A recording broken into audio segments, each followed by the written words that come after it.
Portlock. Even the name sounds like a place locked away, forgotten, or maybe cursed. Before it became the ghost town whispered about in Alaskan taverns, before the crushed skulls and the overnight exodus, there were desperate beginnings. Attempts to carve a life out of this seemingly bountiful land. Attempts that were repeatedly, inexplicably thwarted. Imagine the optimism, the sheer grit required to set sail for a remote, untamed corner of the world. Early explorers and settlers weren't deterred by hardship. They expected it. They came seeking opportunity, a fresh start, a chance to build something lasting. Portlock, nestled on the Kenai Peninsula, promised just that. Thick forests ripe for logging, rivers teeming with salmon, and a sheltered harbor safe from the brutal Alaskan storms. It was a dream etched in the minds of those who first set foot on its shores, but the dream quickly soured. The early history of Portlock is shrouded in a mist as thick as the fog that often blankets its shores. The earliest documented attempts at settlement, like ghosts themselves, are fleeting, incomplete, marked by fear and abandonment. We're not talking about grand expeditions failing due to logistical nightmares or conflicts with native populations. This was something else, something that gnawed at the spirit, that instilled a primal dread. Let's travel back to the late 18th century. Spanish explorers, hungry for new territories and resources, were among the first Europeans to chart the Alaskan coastline. They landed at Portlock, drawn by the same allure of plentiful resources. What followed wasn't a tale of conquest or exploitation, but one of unsettling unease. The Spanish encountered something they couldn't explain. A pervasive sense of sickness and dread began to grip their crew. Healthy men succumbed to debilitating weakness, dizziness, and a creeping feeling of wrongness. Imagine being a sailor, accustomed to the hardships of the sea, suddenly finding yourself overcome by an invisible, debilitating illness. No fever, no visible symptoms, just a profound and growing conviction that this place was tainted. Fear, irrational and overwhelming, spread like wildfire. The men, superstitious and far from home, whispered of curses and evil spirits. The pressure became unbearable. The expedition was abandoned. The Spanish, defeated not by a tangible enemy, but by an unseen force, sailed away, leaving Portlock to the silence once more. You might dismiss this as mere superstition, the product of isolated, fearful minds. But the story doesn't end there. Just a few years later, in 1785, Captain Nathaniel Portlock, a British navigator, arrived. A man of science and reason, he was unlikely to be swayed by tales of curses and ill omens. Yet his experience mirrored that of the Spanish with unsettling accuracy. Captain Portlock and his crew found something already there, an abandoned Alutiiq village. The structures were intact, weathered but not destroyed. Utensils, tools, signs of everyday life, all left behind. Why? Why would a native community intimately familiar with the land and its resources abandon their home so suddenly? The mystery hung heavy in the air, a silent warning that the British, in their optimism, chose to ignore. They established a camp, confident in their ability to overcome any challenge. But the strange sickness, the debilitating dread, returned. Men grew restless, insubordinate. Whispers of bad omens circulated, fueled by the unsettling silence of the deserted village and the growing sense of unease. The same inexplicable malady that had plagued the Spanish now afflicted the British. Captain Portlock, a seasoned explorer, was forced to concede. His men were on the verge of mutiny, driven to the edge by a fear he couldn't explain, let alone combat. He reluctantly ordered the expedition abandoned. Portlock, the promised land, had once again repelled those who sought to settle it. It's crucial to understand the context. These weren't just isolated incidents. They were recurring patterns, etched into the early records of Alaskan exploration. Optimism, followed by sickness, then dread, and finally abandonment. A chilling cycle that repeated itself with unsettling consistency. Consider the psychological impact. These men weren't facing a tangible enemy, a storm at sea, or a shortage of supplies. They were battling something invisible, something that attacked their minds, their spirits. The weight of that unknown, unnamed threat must have been immense.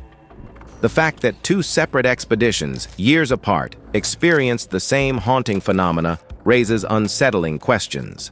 Was it some environmental factor? A geological anomaly? The isolation itself playing tricks on the mind? Or was it something else, something predatory, lurking in the shadows, capable of manifesting its presence without ever revealing itself? Whatever the cause, these early failures cast a long shadow over Portlock. It became known not as a place to settle, but as a place to flee. A place marked by unseen forces and inexplicable dread. The curse, as some would call it, wasn't just folklore. It was lived experience, recorded in ship logs and whispered in hushed tones by men who had no reason to lie. The terror wasn't always a roar, it was a hum. A subtle discordance that eroded resolve and left even the strongest men stumbling. These desperate beginnings, these thwarted attempts at settlement, weren't just isolated incidents. They were the seeds of a legend, the foundation upon which the Portlock horror story would be built. A story that whispers of unseen forces, of primal dread, and of a land that refuses to be tamed. Portlock wasn't just a town with a bad reputation. It was a town that tried to write its own survival manual, a code of conduct forged in fear and etched in the memories of its residents. But the question isn't just about Portlock's abandonment. It's about why a community felt the need to invent a whole way of life just to survive. What were they trying to keep at bay? What ancient dread haunted the edges of their existence, turning everyday life into a constant negotiation with the unknown? To understand Portlock's struggle, we have to rewind the clock to a time before paved roads and reliable communication, to a world where the wilderness was still an untamed force. The early settlers, mostly Alutiiq and Alutiiq people, weren't naive. They weren't venturing into the unknown blind. They carried with them generations of knowledge, a deep understanding of the land, its rhythms, and its dangers. And somewhere woven into that knowledge was a chilling thread, a warning about something else, something beyond the natural predators of the Alaskan wilderness, something that defied easy explanation. So, when they established Portlock in the early 20th century, they did so with a clear understanding that they were entering into a kind of pact, a pact that demanded respect, vigilance, and a strict adherence to a set of unwritten rules. These weren't just customs or traditions. They were the cornerstones of survival. They were the bulwarks against an ancient threat. The first and perhaps most fundamental rule was the curfew. As soon as darkness fell, everyone was to be indoors. No exceptions. The night belonged to something else, something that moved unseen through the shadows, and venturing out after dark was an invitation to disaster. It wasn't just about wild animals, although they were certainly a factor. It was about something far more sinister, something that seemed to thrive in the darkness, something that watched and waited. Closely related to the curfew was the rule of silence. When moving near the tree line, everyone was to be quiet. No talking, no laughing, no unnecessary noise. The idea was simple. Don't draw attention to yourself. Don't announce your presence to whatever lurked in the woods. It was a lesson drilled into children from a young age. Laughter, shouting, any sudden sound could draw attention. This wasn't superstition. It was a practical measure designed to minimize the risk of unwanted attention. Imagine growing up in a place where silence wasn't just a virtue, but a survival tactic. Armed patrols formed another crucial layer of defense. Men took turns patrolling the perimeter of the settlement, their rifles at the ready. They weren't just looking for bears or wolves. They were looking for anything that might threaten the community. They were the first line of defense against the darkness, the guardians of Portlock's fragile peace. These patrols acted as a physical reminder of the danger lurking beyond the village boundaries. And then there was the unspoken rule, the one that permeated every aspect of life in Portlock. Never, ever wander into the forest alone. The woods weren't just a source of timber and game. They were the domain of something else, something powerful and dangerous. Going into the forest alone was like stepping into enemy territory, an act of defiance that could have deadly consequences. If you needed to venture beyond the village, you went in pairs or groups, always armed, always alert. Always armed, always alert. This survival rule book, born out of fear and necessity, shaped the very fabric of life in Portlock. It dictated when people could move, how they could behave, and where they could go. It was a constant reminder of the threat that loomed just beyond the edge of the village, a threat that demanded constant vigilance and unwavering adherence to the rules. For a time it worked. Portlock thrived, or at least it survived. The cannery provided jobs, the school provided education, and the community provided a sense of belonging. But beneath the veneer of normalcy, fear simmered, a constant undercurrent in the lives of the town's residents. The success of Portlock was tenuous, a fragile balance maintained by a strict code of conduct. But as time went on, something shifted. Complacency began to creep in. The younger generation, who hadn't experienced the horrors of the past, began to question the old rules. They saw them as relics of a bygone era, superstitious nonsense that had no place in the modern world. The patrols became less frequent, the curfews less strict. People started venturing farther into the forest, alone and unarmed. The rules that had once been sacrosanct began to erode, slowly but surely. It's human nature, after all. Comfort breeds carelessness. Years of uneventful routine can dull the senses, making people forget the dangers that lurk beneath the surface. It's easy to dismiss old warnings as mere folklore when you've never personally experienced the horrors they describe. It's easy to let your guard down when you think you're safe. But the wilderness doesn't forget. The ancient threat doesn't disappear just because you choose to ignore it. It waits patiently for the opportunity to strike. It watches as the boundaries are crossed, as the rules are broken, as the defenses are weakened. And when the moment is right, it emerges from the shadows, a stark reminder that some rules are meant to be obeyed, no matter how inconvenient or outdated they may seem. The people of Portlock were about to learn that lesson in the most brutal way possible. The survival rule book wasn't just a collection of superstitions.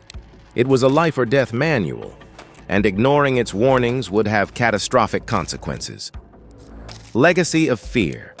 Echoes of Portlock's abandonment and the enduring mystery of the Untold. Portlock was more than just a deserted town. It was a place scarred, almost haunted by its past.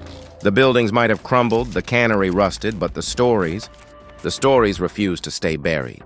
They echoed through the empty streets, whispered on the wind, clinging to the very soil. Even now, decades after the last resident fled, the legacy of fear continues to define Portlock.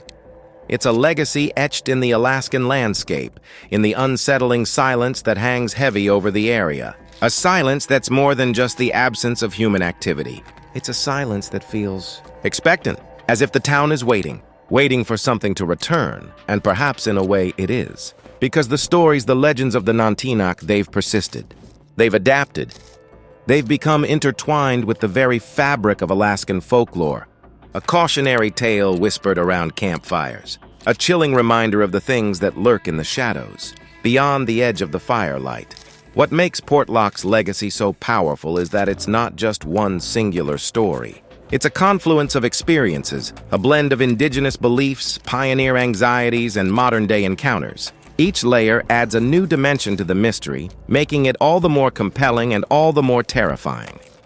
Think about it. You have the Alutiiq tales of the Untold, passed down through generations, warning of cannibal giants roaming the wilderness. Then you have the accounts of early settlers, plagued by sickness, dread, and the unsettling sense of being watched, driven away by something they couldn't name, but could definitely feel. And then you have the more recent stories, the encounters of hunters, hikers, and the simply curious, those who ventured back into the abandoned town, seeking answers or perhaps a thrill. What they found, or what they believed they found, only served to reinforce the legend, to deepen the sense of unease surrounding Portlock. These modern encounters are critical. They serve as almost contemporary touchstones, evidence that the fear isn't just some historical relic. The fear is living, breathing, evolving. It's a part of Portlock's DNA, stories of strange footprints larger than any human could make, pressed into the mud near the ruins of the town. Tracks that disappear abruptly, as if their maker vanished into thin air. Tales of unsettling noises, guttural growls and heavy footsteps heard in the dead of night.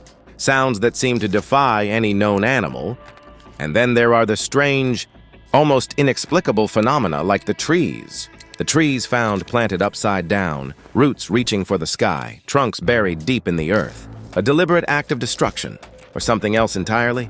Each of these accounts, each of these details, adds another brushstroke to the portrait of Portlock, a portrait that is as haunting as it is incomplete. We see glimpses, fragments, but never the full picture. And perhaps that's what makes it so terrifying. The unknown, the uncertainty, the nagging feeling that something is out there, lurking in the shadows, just beyond our understanding. The enduring mystery of the Untold. Is it real? Is it a figment of our collective imagination, fueled by fear and isolation? Is it some undiscovered creature preying on the unwary? Or is it something else entirely? Something that defies categorization, something that transcends the boundaries of our understanding. The truth, whatever it may be, remains elusive. Buried deep within the Alaskan wilderness, shrouded in mist and legend, but the legacy of Portlock, the echo of its abandonment, the enduring mystery of the Untold, that will continue to haunt the Alaskan landscape and the minds of those who dare to listen for years to come. It's a reminder that there are places in the world where the veil between reality and the unknown is thin, where the stories we tell become intertwined with the landscape itself, and where the echoes of the past refuse to be silenced. Portlock is one of those places, a place where fear has taken root, and where the legend of the Untold will forever walk the shadowed edges of our perception, a silent testament to the darkness that may reside just beyond our own understanding.